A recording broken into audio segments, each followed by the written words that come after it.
We're here at Fire Station 6 with Captain Chris Ludford to learn a little more about Fireboat 6 and exactly how it got going. Captain, what exactly transpired in the beginning where people found or decided there was a need to have a Fireboat 6 down here at Station 6? Well, we had a number of incidents, and there's a lot of commercial traffic on the Intercoastal Waterway here in the North Landing River.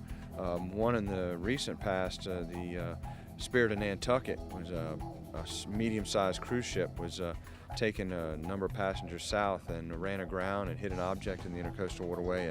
And the captain ultimately purposely grounded the vessel, had some fuel spilled, and had to evacuate somewhere in the order of 100 passengers.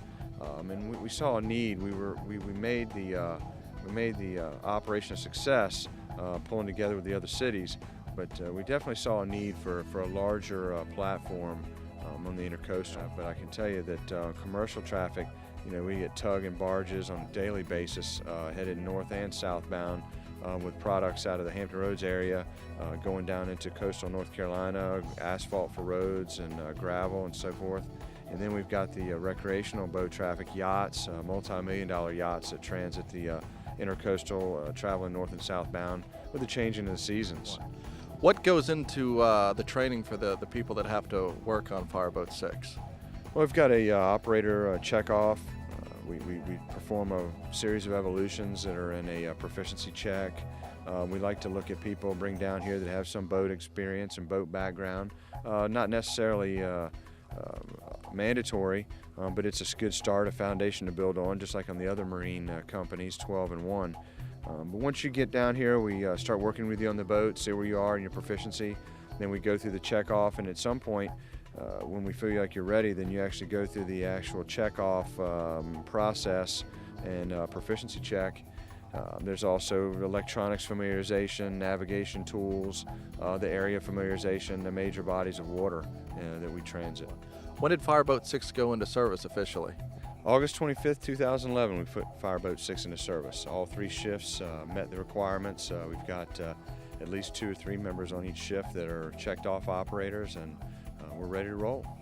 It looks to be a good-sized boat. Exactly how big is it? I see it has twin engines on there. Can you just tell us a few details? Sure. The boat's listed as a 24-foot boat, but overall it's probably closer to 26 foot in length. It's got twin 200 horse Mercuries, 500 GPM fire pump.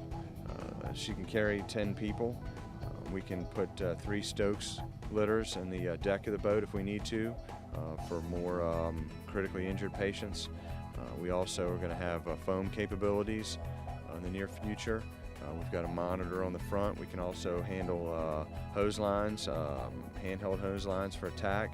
We can also supply land-based firefighting with supply lines from water source down here, which can be handy, especially if we're working with neighboring communities. We have a mutual aid agreement with Currituck, so we can go into areas that aren't hydrogen and supply them with water via our fire pump.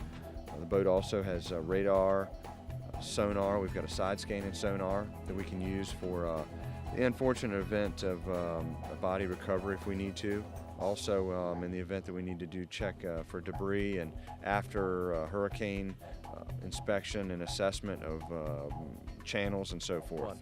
What are some of the functions that Fireboat 6 will encounter that most people wouldn't think, oh wow, I never thought of that? Yeah.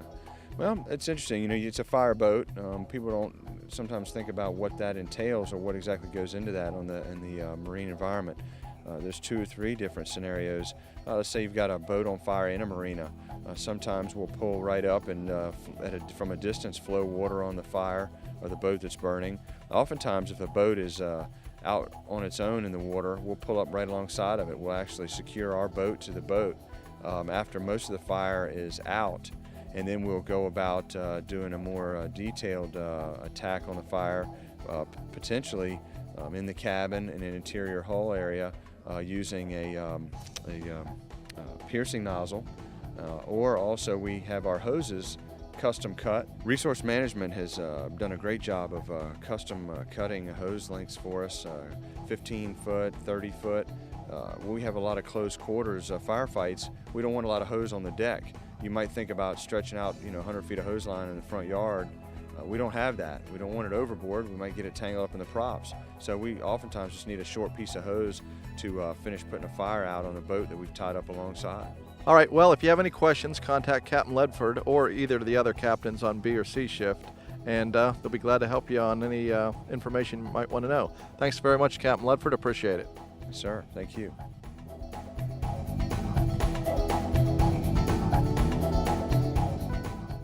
The Fireboat 12 that we have now is a 41-foot UTB. It was a U.S. Coast Guard boat that had been retired from Venice, Louisiana. The city garage was able to get this boat off an auction line when it was up for sale from the Coast Guard as it was being decommissioned. Yeah, this is a 41-foot vessel. It is 30,000 pounds when it's loaded out. It runs on 2 Cummins diesel engines, 932 cubic inch, developing around 240 horsepower each. So it's a pretty good sized vessel. It's a heavy vessel, so it'll do well in rough conditions. And it was the Coast Guard's main platform for search and rescue for years and years until they came out with the 45-footer. With this being the biggest boat in the fleet, the benefit of this boat is it will be able to go offshore much further distances than the boats that we have now.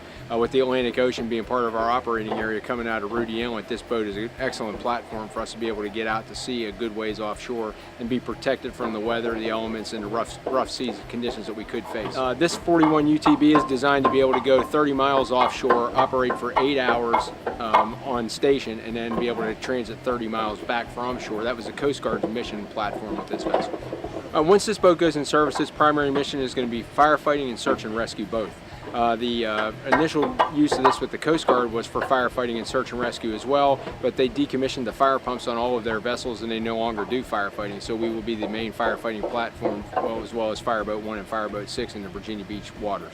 The boat, when it was delivered to us, had the pump already installed. It was just a matter of getting the belt that drives the PTO, which we've already acquired from the Coast Guard, and the pump is operational at this time. Today we're doing some of the final work on the deck. We're preparing the deck for painting. We're actually putting some anti-skid on top of the salon area and on top of the cockpit area, and then we're also replacing the carpet inside. As it was built in 1977, it appears like the carpet may have been the original carpet that was in there. It had mildewed, rotted, had damage to it, so we were tearing that out to replace it with the carpet that we received from the Coast Guard. As we look at some of the possible terrorist mission that this vessel could be involved in, we had a lot of shipping in and out of the ports, container ships, coal ships coming in and out. There's always the potential for them to be carrying some type of hazardous material that could either become a target or could actually have some type of material on there that could be targeted at us, maybe carrying some type of radioactive material that they could set offshore that could cause problems in our waterways. There's multifaceted ways that this thing could be involved in that type of situation. If you were looking to come to the Marine Division, of course that's a transfer from your assigned station. The city has actually been very good to us and has provided us with all of our training that we need to be part of the Marine Response Team for the city and the Maritime Incident Response Team with the Virginia Port Authority and the Assistant Coast Guard.